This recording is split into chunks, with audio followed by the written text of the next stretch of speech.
Welcome to The Explainer. Today we are unpacking a completely hilarious, definitely chaotic, and honestly surprisingly emotional journey of a teenager hitting that ultimate coming-of-age milestone, the driving test.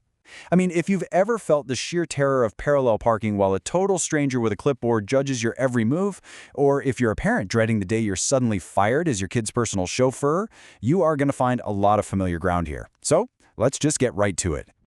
Okay, let's dive into this, because this quote right here, his head was on the dashboard, banging it the whole time. I mean, wow, that's a direct quote from our protagonist, Salish, describing her actual DMV driving instructor right at the climax of today's story. But wait, how do we even get to a point where an instructor is literally banging his head in despair? To figure that out, we've got to rewind to the day before the test.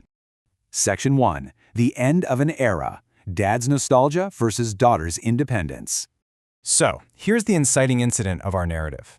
Salish's driving test is tomorrow, and for her dad, Jordan, this is an absolute crisis. Since she was born, he and her mom have been the designated drivers to literally everything. She gets this license, he effectively loses his job. So on one side, we've got Dad's massive fear of losing his driver duties and, just facing the reality of his little girl growing up. He's clinging to these last moments, literally asking if she'll still let him drive her to school sometimes, just to hang out. But on the flip side, we have Salish's goal. She is dreaming of total independence, solo trips to Target, Starbucks, Chipotle, the whole shebang. She isn't feeling sentimental at all, she is just terrified of failing. Her biggest worry is messing up a full 3-second stop at a sign or bumping a curb, which we all know is an automatic fail. It's such a fascinating, totally real look at the psychology of a parent letting go versus a teenager's intense pressure. Moving right along to Section 2, Sephora Speed Challenge, high-stakes shopping. Now what's really interesting about this is how Jordan decides to handle her test anxiety. And let's be real, his own nostalgia. He figures a massive day of distractions is the only way to go. Because what takes a teenager's mind off an exam better than an unlimited shopping spree? But of course, he throws in a totally brutal competitive twist. Step 1.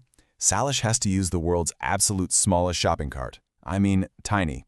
Step 2. She can stack items as high as she wants inside of it. But step 3 is the kicker. If a single item falls before checkout, she gets absolutely nothing. 0.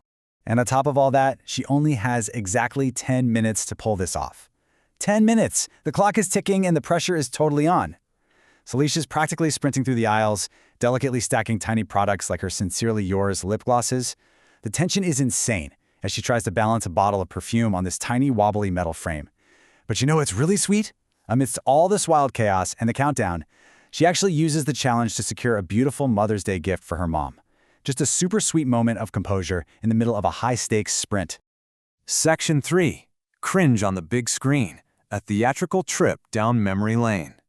So next, Jordan totally tricks Salish. He tells her they're just going to see a normal movie, but he actually rented out an entire VIP theater just for the two of them. The reason? To basically force a captive audience into a heavy dose of childhood nostalgia. He put together this custom movie packed with hilarious, incredibly cringeworthy clips. We're talking footage of a tiny Salish attempting 10 jobs in 24 hours, her glory days as a 59-pound level 5 gymnast, and that classic moment where she completely lost her balance in VR, fully convinced she was actually falling off a real building. It's just an awesome highlight reel of how much she's grown over the years. But the absolute best part is their reactions to it. Jordan is practically weeping, totally overwhelmed by the realization that 90% of the time he'll ever spend with his kid before she turns 18 is, well, already gone. And Salish, she's just staring at the screen and drops this gem. Why did you let me wear that outfit? The emotional disconnect is absolutely hilarious. Dad is heavily mourning the passage of time, and the teenager is just deeply personally offended by her childhood fashion choices. It hit the nail on the head, right? Generations just process the exact same memories so differently. Section 4. Recreating Pier Memories. The ultimate surprise. So the nostalgia tour heads over to the iconic Santa Monica Pier, and this isn't just a random spot. They have countless memories there. But Jordan's got a massive secret weapon waiting in the wings, the Nidal surprise. Salish's best friend Nidal is there, and she has absolutely no clue. Jordan engineers this brilliant, totally fake scenario. He tells Salish they're doing a solo photo shoot with some cotton candy, tells her to close her eyes and lean in for a bite. While her eyes are completely shut, Nidal sneaks right up to the other side. When she finally opens her eyes, the pure shock and joy are instant. It's such a clever, heartwarming reunion. With the dynamic duo back together, it's time for the final distraction game. Step 1. They have to draw a card featuring an old childhood photo of them or a classic TikTok challenge. Step 2. They have to recreate that exact pose perfectly right there on the pier. And Step 3. If they successfully recreate all the memories, they win free all-day wristbands for the rides at Pacific Park. Honestly, it's a brilliant coping mechanism for anxiety. By getting her physically engaged in these goofy tasks, she finally stops obsessing over tomorrow's test. And this brilliantly illustrates the hilarious, kind of harsh reality of growing up, because what was super easy at 10 years old is a whole different ballgame as a teenager. They went through some serious physical and comedic trials. Salish realized her old back flexibility was completely gone, literally groaning like a 90-year-old trying to hit a classic gymnastics pose. Then they had to blindly pour freezing water into a cup the other person was holding. And they even powered through this messy beach challenge, just totally covering their sweatpants in sand. But, they pushed through, laughed off the awkwardness, and actually won those wristbands. The distraction was a complete success. Section 5. The chaotic driving test. A total disaster. Well, the sun sets on the perfect pier day, and morning finally hits. The distractions are officially over, and the terrifying reality of the testing center is staring them in the face. Let's walk through Salish's vivid, absolutely chaotic recollection on this timeline. Right out of the gate at minute 1, she's asked to reverse in a straight line. She does, but then completely forgets to shift back into drive and accidentally reverses even more. Oh boy. By minute 5, the instructor literally forces her to pull the car over. At this point, she is 100% sure she's entirely failed. But wait, it gets weirder. By minute 10, the instructor pauses the test because some totally random car is somehow following them. Just bizarre. After surviving that interruption, they get back on the road, and by minute 15, we come full circle to that amazing quote from the beginning. The instructor is literally resting his head on the dashboard, banging it in pure defeat, barely even watching what she's doing anymore. I mean, it sounds like an absolute nightmare, right? Salish walked out of that car convinced she completely bombed it. Her dad thought she failed. Everyone waiting back at the house to surprise her thought she failed. So, after all that absolute chaos, reversing in the wrong gear, getting pulled over, being followed, and a visibly defeated instructor, did she actually pass?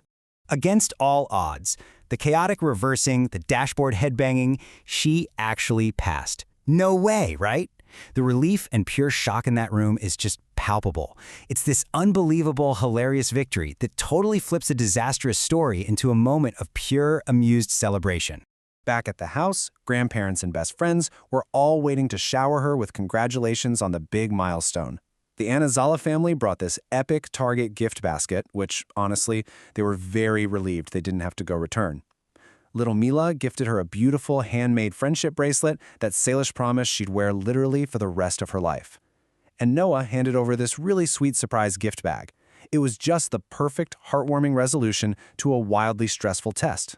So Salish finally has that magic sheet of paper. She's got her ultimate ticket to Target, Starbucks, and Chipotle. No chauffeur required. But this brings us to a final thought I want to leave you with today. With total independence finally achieved, will Salish still let her dad drive her to school just for the memories?